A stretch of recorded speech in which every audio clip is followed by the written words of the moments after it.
Singkat cerita, akhirnya bertemulah keluarga Bu Mariam dengan dukun sakti yang sudah banyak terbukti dengan kesaktian pengobatannya.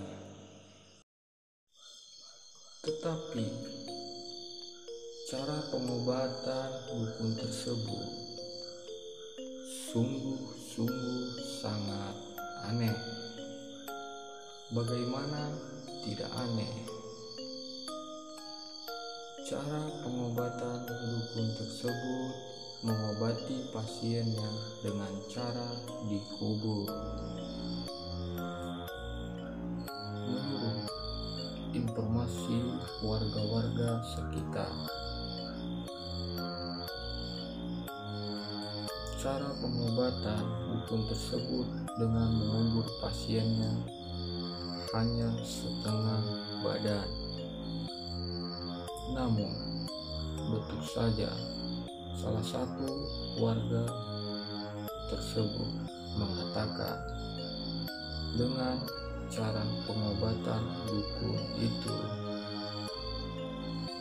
dan sudah banyak yang terbukti sembuh. Tentu saja Ibu Murni pun penasaran dan ia ingin anaknya sembuh.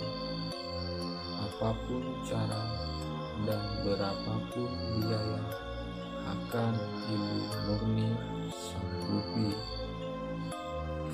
Dan akhirnya Bu Mariam pun mengumpulkan saudara-saudara dari Murni untuk mencari pendapat bagaimana dengan pengobatan tersebut. Dan akhirnya sepakatlah keluarga Murni dan ibunya untuk mencoba pengobatan ke dukun tersebut. Sebenarnya Murni sendiri pun merasa takut dengan pengobatan dukun tersebut. Bagaimana takut? Yang dipikirkan Murni, dia akan dikubur hidup-hidup.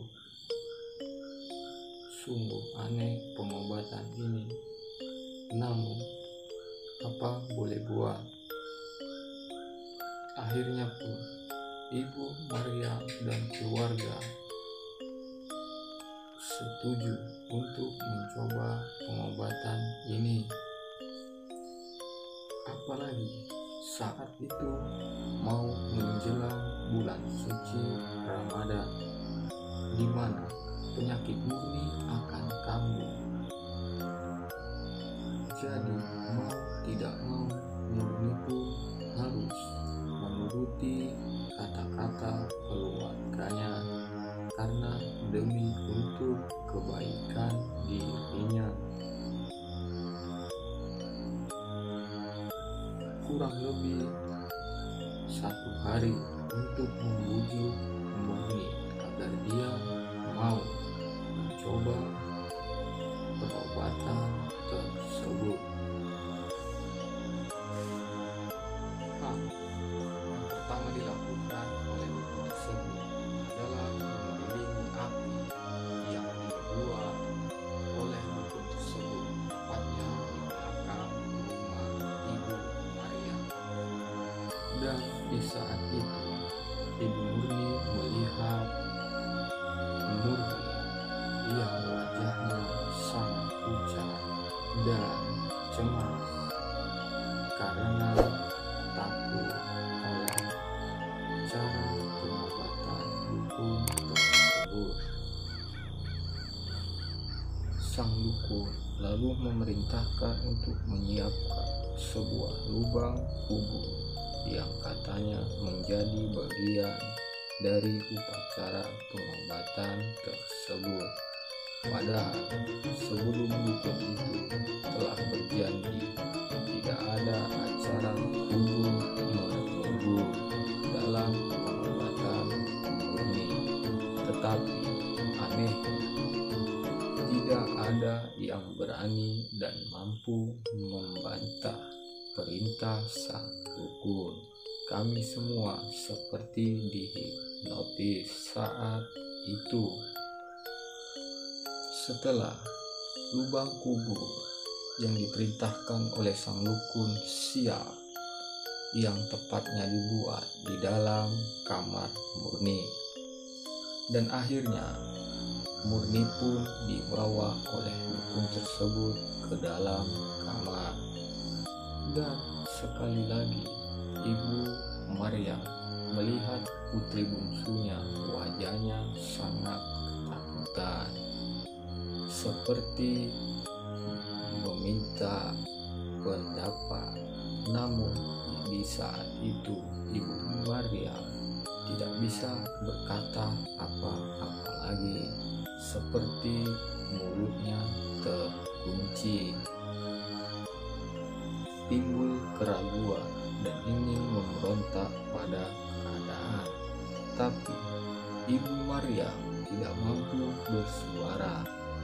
Ibu Maryam seperti dihipnotis oleh dukun tersebut, dan tak disangka ternyata tatapan putri bungsu Ibu Maryam, Murni, adalah tatapan terakhir dari Murni.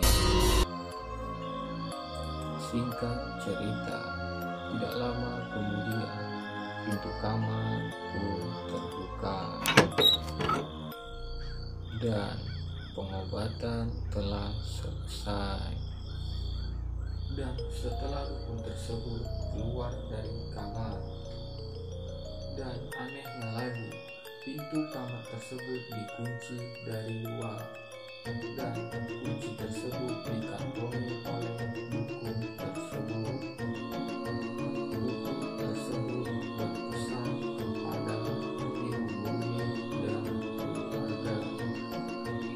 Saya peringatkan kepada ibu dan keluarga, jangan sekali-kali membukakan pintu kamar tersebut, karena risikonya akan sangat besar terhadap pasien.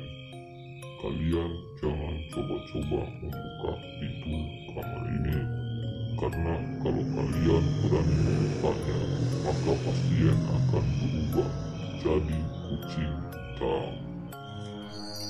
Tapi Murni tidak apa-apa kan, Mbah?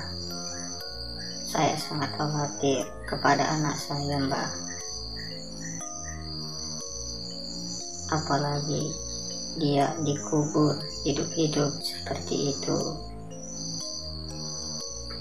Meski dengan perasaan cemas dan tentunya sangat takut, namun Ibu Maryam tidak bisa berkata apa-apa, hanya bisa menuruti kata-kata dukun tersebut. Ini semua dia lakukan demi kesembuhan sang anak cinta. Nanti dalam 1 atau 2 hari lagi, aku akan kembali lagi ke rumah ini untuk mengontrol pasien. Kedatangan dukun tersebut pada hari ketiga di mana Murni dikuburkan, dan kemunculan dukun tersebut dengan tiba-tiba. Sudah kedatangannya sangat tiba-tiba dan mengejutkan keluarga Ibu Maryam. Tambah lagi ia berkata, Kenapa kalian bengong? Itu si Murni sudah mati. Cepat angkat dia dari kubur. Mendengar kata-kata dukun tersebut tentu saja membuat kaget Ibu Maryam dan keluarganya. Di saat itu Ibu Maryam hampir pingsan karena dia tidak percaya kalau anaknya telah meninggal. Maka buru-burulah Ibu Maryam dan Abang Murni membuka pintu kamar tersebut. Tentu saja bau menyengat datang dari kamar tersebut. Bau tersebut tercium dari lubang bambu yang ditancapkan oleh dukun tersebut untuk pernapasan murni di dalam kubur. Dengan berburu-buru, Abang Murni dan Ibu Maryam pun membongkar di mana tempat yang dikuburkannya si Murni tersebut. Di dalam kubur tersebut, Murni ditutupi oleh papan-papan, dan akhirnya keluarga Murni berhasil membongkar makam tersebut. Dengan terburu-buru, kubur yang dilapisi dengan beberapa potong papan itu dibuka. Setelah berhasil dibongkar, terlihatlah sosok mayat Murni yang sudah membusuk dan menyebarkan aroma tidak sedap di dalam lubang kubur yang dibuat sang dukun. Singkat cerita, akhirnya mayat Murni pun berhasil diangkat dari kubur tersebut. Tentu saja keluarga dan para tetangga Murni mulai cemas dan panik, dan mulai emosi kepada dukun tersebut atas perbuatannya yang sangat-sangat merugikan. Tentu saja sang dukun pun mulai panik karena dia takut dihajar oleh warga dan keluarga si Murni.